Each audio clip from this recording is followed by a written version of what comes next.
أعوذ بالله من الشيطان الرجيم وجاهدوا في الله حق جهاده هو اجتباكم وما جعل عليكم في الدين من حرج ملة أبيكم إبراهيم وسماكم المسلمين من قبل وفي هذا ليكون الرسول شهيدا عليكم وتكونوا شهداء على الناس فأقيموا الصلاة وآتوا الزكاة واعتصموا بالله ومولاكم فنعم المولى ونعم النصير صدق الله العظيم. Pertamanya marilah kita memanjatkan syukur kepada Allah Subhanahu wa taala. Alhamdulillah. Pada malam yang penuh berkah ini Allah memberikan kesempatan untuk kita bertemu. Allah sebut dalam surah Al-Anbiya ayat 105. Walaqad katabna fi Zabur min ba'di dzikr anna al-arda yarithuha min 'ibadiy as-salihun. Telah kami tulis di dalam Zabur selepas daripada zikir bahawa muka bumi ini akan diwariskan kepada hamba-hambaku yang soleh. Ini suatu janji daripada Allah Subhanahu wa taala. Janji untuk bagi muka bumi ini ditadbir oleh orang-orang yang beriman. Janji yang membayangkan pada kita sejak daripada Adam datang sampai Nabi Muhammad datang. Allah nak muka bumi ini ditadbir dan diuruskan oleh orang-orang soleh. Tetapi kita lihat mutaakhir ini, macam muka bumi ini tidak lagi ditadbir oleh orang-orang soleh. Muka bumi ini macam dikuasai oleh mereka yang tak beriman kepada Allah. Namun Allah Subhanahu wa taala tetap tidak mengingkari janji bila dia kata dia nak wariskan muka bumi ini kepada orang-orang soleh. Sebab tu kalau kita tengok negara yang paling makmur, banyak hasil mahsul dan tidak miskin adalah negara umat Islam. Minyak duduk di negara umat Islam. Hasil galian sama ada biji timah, emas, apa jualah berada di negara umat Islam. Tanam-tanaman yang berkaitan dengan tumbuh-tumbuhan yang menjadi hasil mahsul kepada sebuah negara, getah, kelapa sawit, koko, kebanyakannya berada di negara umat Islam. Dan kalau tengok dari segi negara umat Islam adalah negara yang duduk di tempat yang kurang bencana, kurang gempa bumi, kurang gunung berapi, kurang tsunami. Ini adalah suatu nikmat yang Allah bagi, bahawa apa yang Allah janjikan itu Allah penuhi. Muka bumi ini Allah bagi kepada orang-orang yang soleh. Tapi ada satu pasal yang umat Islam terlepas pandang.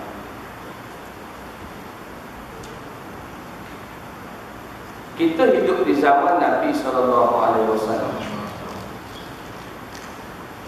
Umat dan apa yang ada kepada Nabi Muhammad SAW adalah berbeza dengan Nabi-Nabi yang lain. Sebab itu ada satu buku tulis tentang perbezaan di antara zaman Nabi dulu dengan zaman Nabi Muhammad.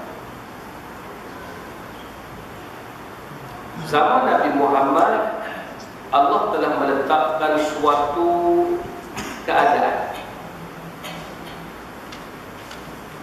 Allah tidak memberikan kepada umat Nabi Muhammad doa mereka dimakbulkan seumpama umat-umat ini. Doa kita tak macam doa Nabi Daud AS, doa Nabi Musa AS. Doa kita ada syarat. Kita kena usaha, kena buat kerja dulu, kena sampai misi dulu, kena selesaikan problem dulu, baru doa yang kita panjat ke Allah terima. Itu beza. Sebab tu satu buku ditulis, Lasna fi zaman Abraha. Kita tak berada di zaman Abraha. Maksud kita tak berada zaman Abraha ni. Sebelum zaman Nabi Muhammad lahir, cerita tentera bergajah.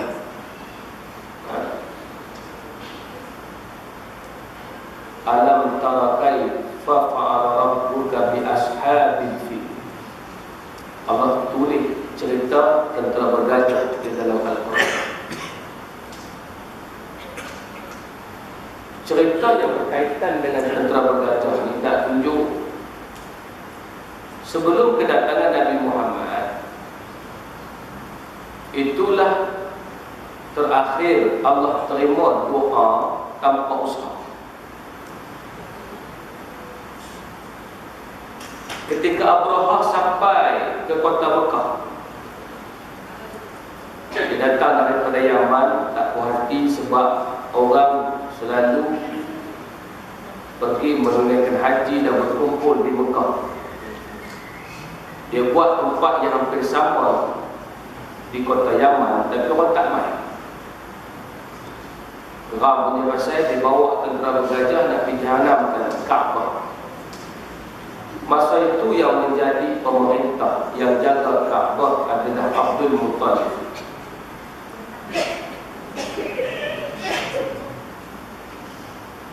Masa Abdul Muttalib tahu tentera bergajah sudah sampai di pinggir kota Mekah, jahat Abraha ini dicuri habis binatang ternak orang-orang di kota Mekah.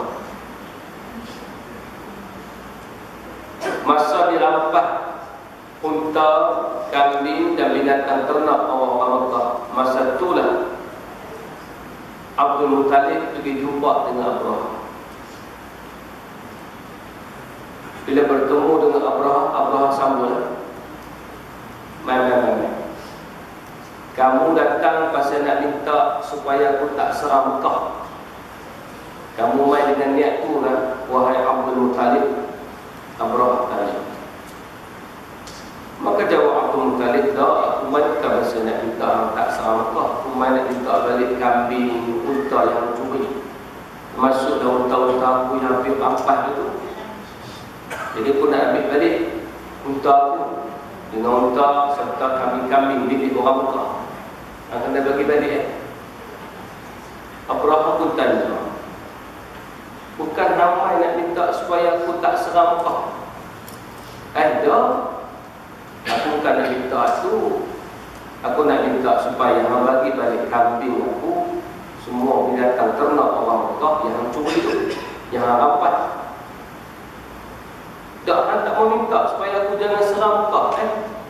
Aku tak minta tu pasal kerja aku jaga kambing semua ni. Kerja aku jaga milik orang Mekah. Kampung tu ada tuan dia yang jaga. Tahu dah tuan dia nak buat dulu mana. Jadi aku tak meminta supaya hang tak serang. Itu punya pasal hang. Nak serang. Pelik Abraha dengan ucapan yang dibuat oleh Abdul Muttalib. Patutnya Raja Abdul Muttalib pertahankan kota Mekah.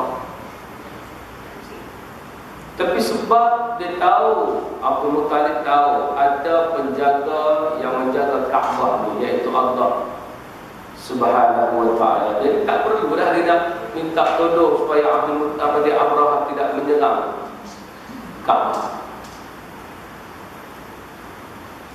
Bila berhasrat saja, maka jadilah peristiwa yang dipanggil turunnya burung ababil, hinggakan mereka dimusnahkan oleh burung yang kecil.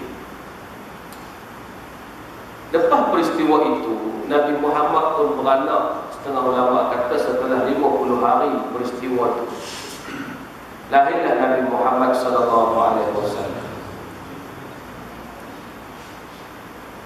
Apabila beranak Nabi Muhammad dan sampailah Nabi menjadi Rasul, cerita Allah nak tolong macam tu mudah dah tak berlaku untuk umat Nabi Muhammad. Beza dengan Nabi dulu. Nabi dulu bila Musa angkat tangan minta doa pada Allah, musnahkan kaum dia, minta doa pada Allah, selamatkan dia, Allah tolong. Daud minta doa pada Allah, menang dalam medan perang, Allah tolong.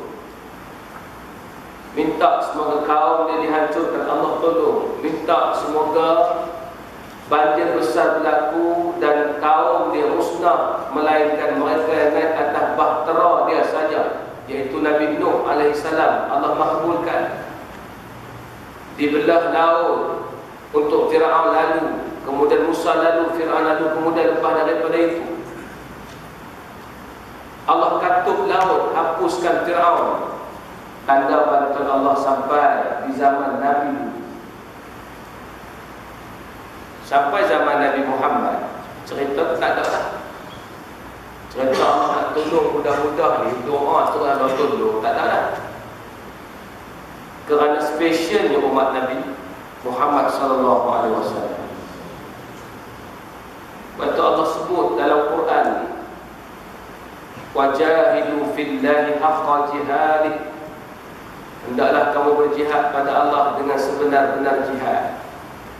Wajtabakum wa ma ja'ala 'alaikum fid din min haraj, dialah yang telah memilih kamu dan tidak dijadikan dalam urusan agama ni payah. Wa sammakumul muslimina min qablu wa fi hadha, kamu bernama orang Islam sebelum ni pun kamu Islam, dan hari ini pun kamu nama Islam. Liyakuna rasulu syahidan alaikum, semoga Rasul menjadi contoh kepada kamu. Wa takunu syuhada'a 'alan nas, dan semoga kamu menjadi contoh kepada manusia. Lebih kita ni jadi contoh pada orang lain. Sebab kita contoh pada orang lain, Allah tidak mudah-mudah untuk makbulkan doa kita tanpa usaha keras. Pilihan kita, pilihan Allah menjadikan kita umat Nabi Muhammad, menyebabkan kita tak dapat macam Nabi-Nabi lain. Sebab tu hatta Nabi kalau dia angkat tangan berdoa, Allah tak makbul, melainkan Nabi kena usaha keras. Allah tak makbul untuk Nabi, hatta Nabi Muhammad SAW.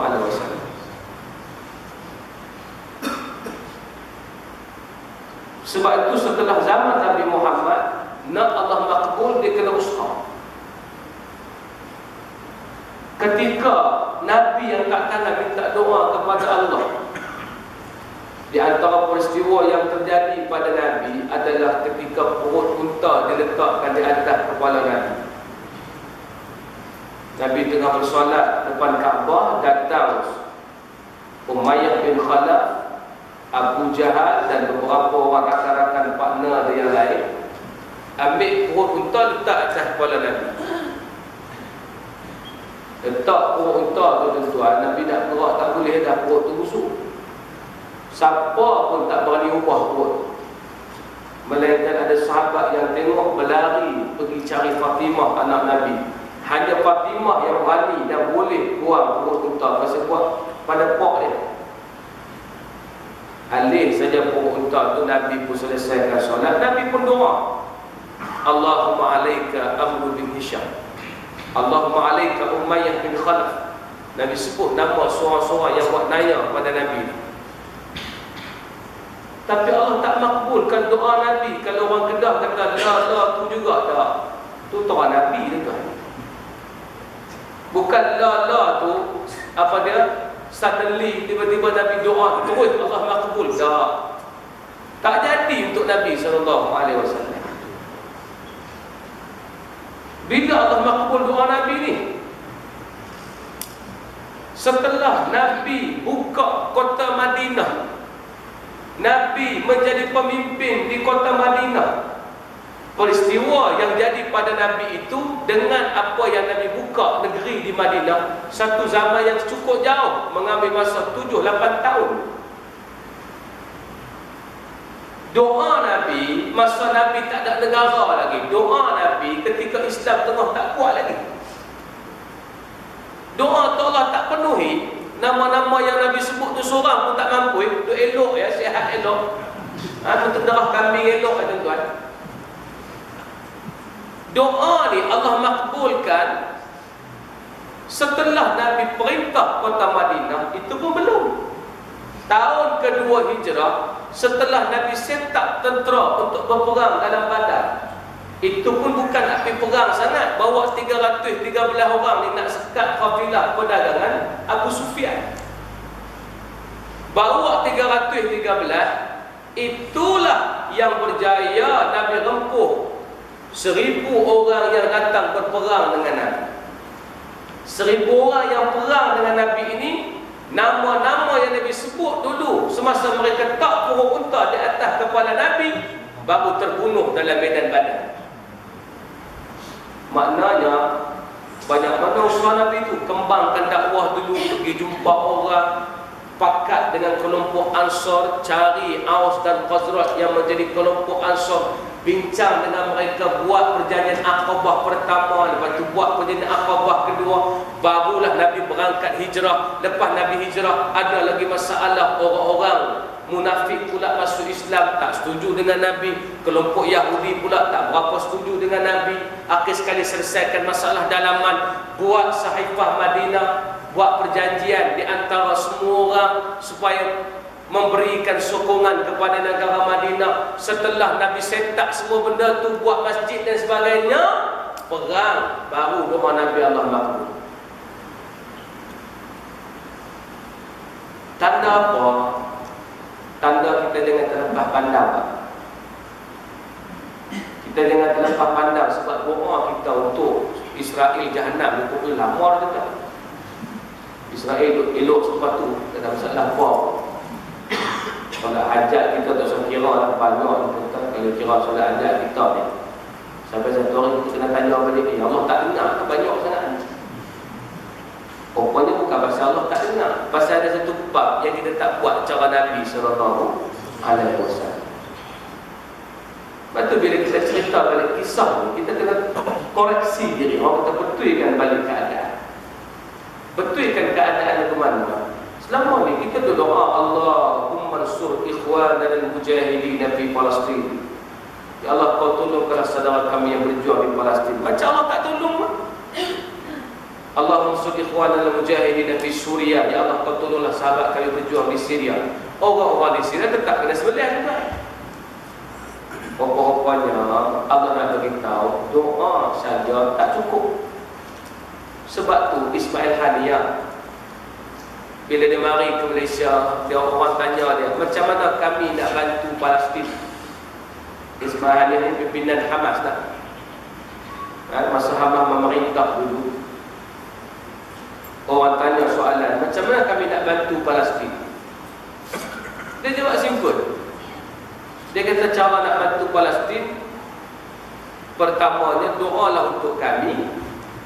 Yang kedua, jangan hampa jadi macam Palestin. Itu ya. Dia tak kata taklah bantuan duit, bagilah pakaian-pakaian buruk yang kau tak pakai tu. Tolong-tolonglah kami hantar duit. Ni nombor akaun dia 019883 dah tak tahu. Dia kata nak tolong Palestin, tolong negara hampa, jangan sampai jadi macam Palestin.